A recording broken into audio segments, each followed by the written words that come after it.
Am I the a-hole for asking my sister to get lost and telling her that her pregnancy is not my problem? My 32 male have a sister Andrea, 27 female.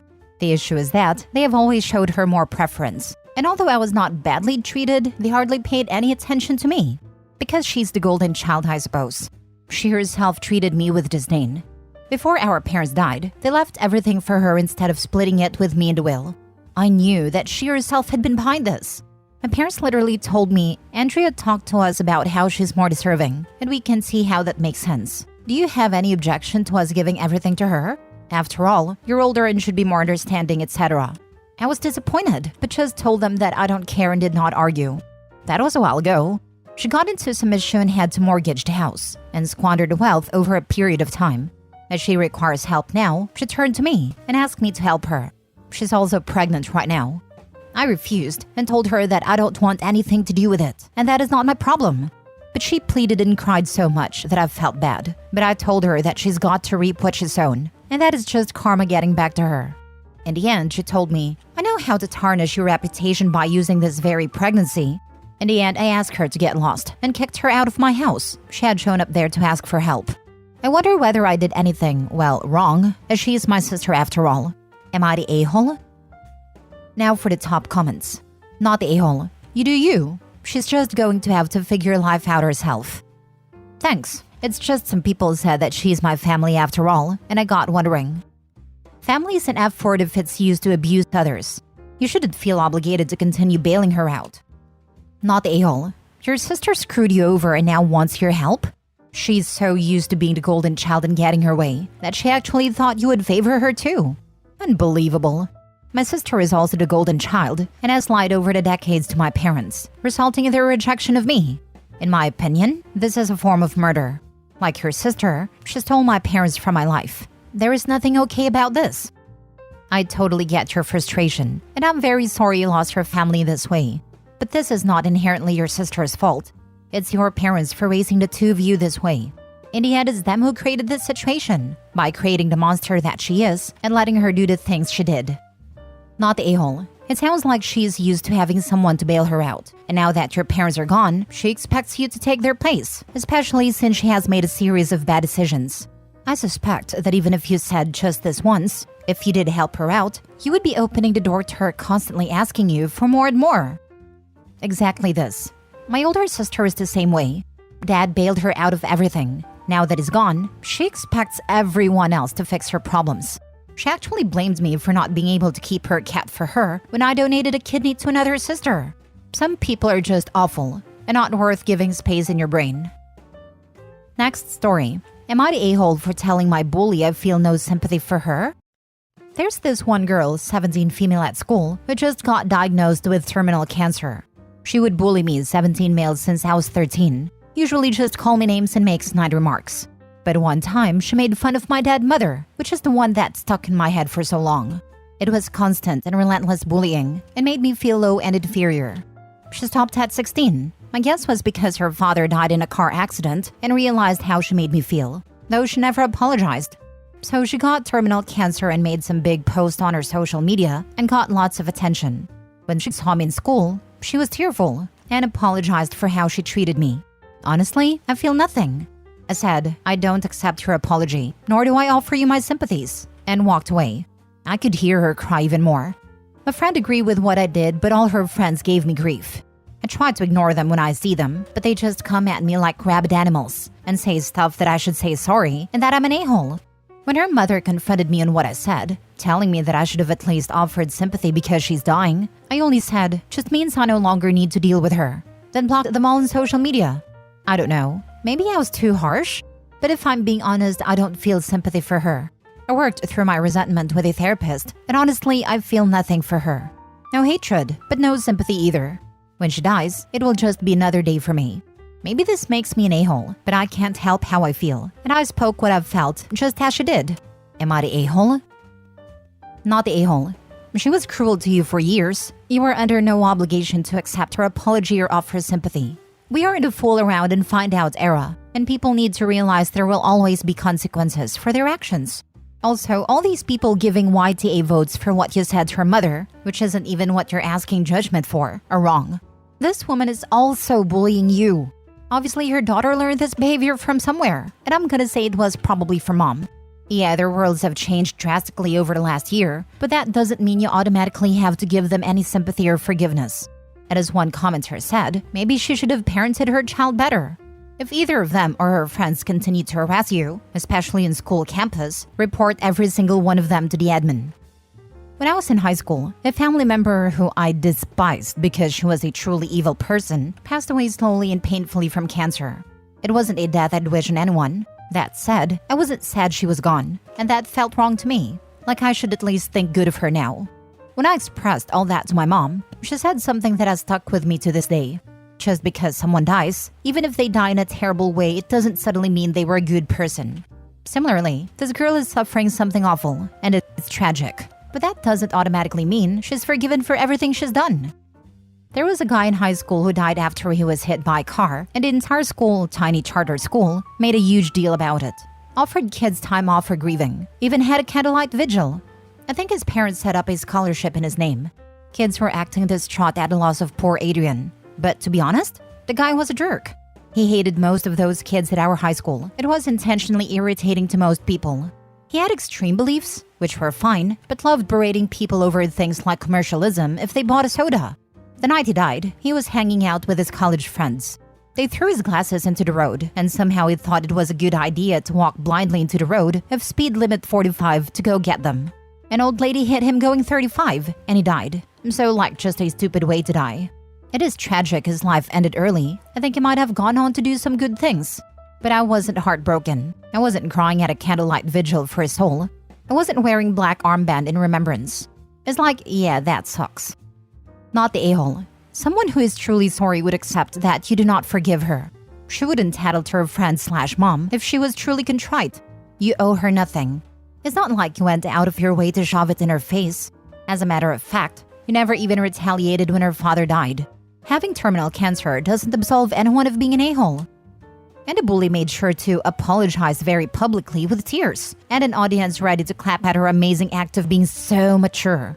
It's almost as if the girl doesn't care about OP at all, but instead saw an opportunity to make a scene and get a shower of cookies. I believe in apologizing publicly if the offense was also public. But apologizing is about taking accountability for your actions. The bully just made a scene and put OP in yet another crap show. Next story. Am I the a-hole for telling my brother that it's only his son's fault that he was injured? My 41 male nephew Ian, 9 years old, visited us for Thanksgiving a while back. He was accompanied with his parents and children, including Ian. I have a bulldog in my house, which they know about. I told the kids to stay away from it, which they agreed to. It doesn't like strangers, and I did not want to take any chances. As they had said fine, well, I did not bother about it again until the incident happened. Ian walked towards his doghouse and began to yell and tease it. He apparently got so near him that the dog bit him and injured his hand. He screamed, and it attracted our attention. We rushed out and took him away. The dog was chained, but he was still barking. We took him to the hospital, but everything was confused as my sister-in-law was scared as well, including Ian's older sister. My brother David, 44 male, now accused me by saying that it's my dog and that I should pay the bills now. I refused, saying that I'd warned them and that it's Ian's fault. But he said that doesn't matter as it was my dog. We got into an argument and he threatened to sue me later and said I already know that he can't afford the best lawyers as he himself is one. I told him I am not doing it, but should I have? It's my dog and I am his uncle, so should I have paid? Am I the a-hole? Now for the top comments. Personally, as a Canadian, I don't think you're the a-hole, but I really don't know how much that would cost. 9 years old is old enough to know better and he was warned. It's just I had warned him. I'm not happy he was injured, obviously, but it sounds really unfair to expect me to pay when I had told him before. The child and his parents learned an important lesson that day. Keep your distance from dogs you aren't familiar with, especially when the dog is in a safe space, indoor cage, or doghouse. Ian had a fool around and found out rating of 7 that day. He's lucky it wasn't his face. Not the a-hole. You warned him. He didn't listen. Parents should watch their own child if he wants to meet the dog. My ex used to tease my grandma's cat. Not maliciously, it was playful. But when the cat would lay down in her box, she was done. Tell me why I had to repeatedly tell this 20-plus-year-old man why he needed to leave the cat alone when she was in her box. He wasn't one of my best decisions. Not the a-hole. Even without a warning, teasing a chained dog is an a-hole move. I completely disagree with people who say 9 is too young to understand this. 9 is plenty old, especially in combination with the warning you gave. But seriously, even without a warning, a 9-year-old should know better. Your brother sounds like a serious a-hole. He's threatening to sue you? Jesus. The dog was a hazard limited to one part of the yard, with warning provided to all. At that point, it becomes no different than any other geographical defined hazard, like a cliff edge or a river or a pit. If an adult is to blame, it is the child's parents for not supervising their child. If a child walked off a cliff that the parents knew about, who would you blame? The first dog I lived with was a wolf/husky cross. While my parents' dog was friendly, it was also very big. We grew up learning to read doggy body language, and by age of 3 years knew when to leave the dog alone. We were also explicitly told by my parents' friends when to stay away from their dogs. Had we been bit, none of the dogs would have been blamed. In fact, my father's first question would have been, "Why were you pestering the dog?" Last story. Am I the a-hole for telling my mom if she acknowledges her grandson, I won't talk to her anymore? I, 28 female, have a brother Elijah, 24 male, I do not speak with. I consider him dead to me. He molested my sister, has allegedly violated multiple women, and went to jail for a vague child exploitation charge, which we all presume is kiddie porn, since he's been caught multiple times talking to minors. My parents still talk to him for some ungodly reason. Last night, my father called me to say, "You're an aunt." When pressed, he said Elijah has a 1-year-old they just got the paternity tests back from. I said, "Then no the heck I'm not." Dad pressed, and I responded more firmly, "No, I am not an aunt." My parents know my sister Ruth, 21 female, and I do not have a relationship with this man, and actively hate him. My other sister has a very distant follow on Instagram kind of relationship with him. My mom got into a fight with Ruth, who called me in hysterics, because she and my other sister weren't excited about this baby. Elijah has admittedly beaten me to everything. He got a car first, that my parents paid for. He got married and divorced first, among other things. He has gleefully made a point to beat me to life milestones. I'm engaged and planning on having children a year or so from now, and I've always wanted to have the first grandchild. That is where I think I might be the a-hole. Perhaps my judgment is clouded with bitterness. I told my mother if she acknowledges this baby as her grandchild, I will no longer have a relationship with her, and my children will not have a relationship with her. To me, I can pretend she doesn't still have a relationship with Elijah if it's behind closed doors and she keeps her mouth shut about it. But if she allows this child to come and go in her life, she is openly recognizing her relationship with Elijah, and I can't forgive that. I am too protective of Ruth, and I feel like she's choosing this evil man over her other 4 children, one of which is still a minor. My fiancé and I have made it very clear in the past that Elijah will come nowhere near our family. And if she acknowledges his son, she is letting him into her life openly, and we cannot tolerate that. It is both a protection of our future children and a respect for Ruth. I am tired of thinking about my mother's feelings first, but always letting her get her way. I am putting my foot down on this. Am I the a-hole? Edit. It's not even about the baby. It is about allowing Elijah another foothold back into this family. My family has a tendency to forget all past crimes once a cute baby is around. Elijah will be allowed to slip back into our lives, endangering my minor sibling and all children my siblings and I have. Yes, I'm horrible for harboring resentment against an innocent baby. But it's not even about the baby. I cannot and will not allow my sibling to be hurt, or have Ruth be subject to my parents' indifference to her pain. She has already made a choice to not come home for Christmas over this. I would actually start by calling CPS and telling them your monster of a brother had a child, and you fear for the safety of the child. That kid is not at fault and should have nothing to do with it. Your goal should be getting that kid away from his dad and making sure baby mama knows what kind of person your brother is. You should bond with that kid just to make sure it's safe and okay. That doesn't mean you have any interaction with your brother. My brother violated me as well. He had a daughter. I reported him and told his wife and called CPS. The courts forced his rights to be removed and out a lifelong protection order. His daughter will never be forced to deal with him. It wasn't a quick process to get his rights removed. It took time, but it was successful. If he has gone to jail for child exploitation, he probably had to register as an offender. CPS and the child's mother definitely need to know this. I hope either the baby mama or the grandparents get full custody, with no visitation from this guy. If he likes girls and it is a baby girl, she's in danger for being violated. If he likes girls and it is a baby boy, he will be raised to be just like his father. And take a giant leap back from this dumpster fire. I wouldn't bother with the ultimatum. Your parents are enabling someone who has done some truly horrific things.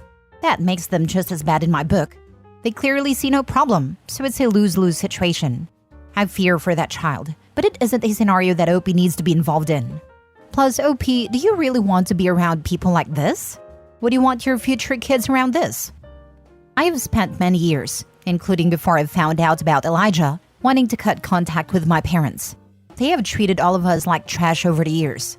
I said I would be out when my youngest sister graduated high school, and then they adopted my youngest brother when I was 19.